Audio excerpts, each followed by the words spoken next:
हेर केटा हो केटी पछि नलागेको राम्रो है लु आम केटीको पछि लाग्यो भने चाहिँ जिन्दगीमा अगाडि बढ्नु सक्दैन है हेर इक्जाम्पल हेर हेर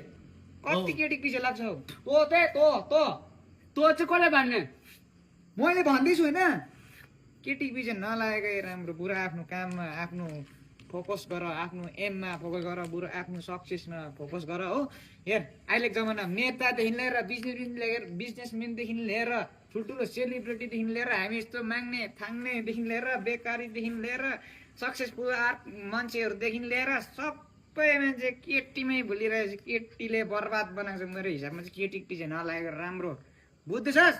केटी पछि एकदमै नलागेको राम्रो केटीले संसार खाइसक्यो केटा हो खाइसक्यो के हाम्रो गाउँमा त नयाँ नयाँ केटी देख्छु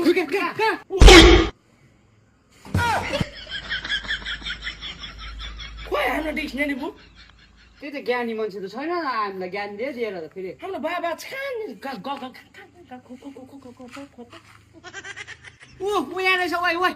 ओइ किन्न हान्न त्यसलाई त्यो केटी पटाउनु नदिए मै पटाउँछु पटाइस् तैँले मैले पटाउँछु नि उयो फुल टिप्छ छिटो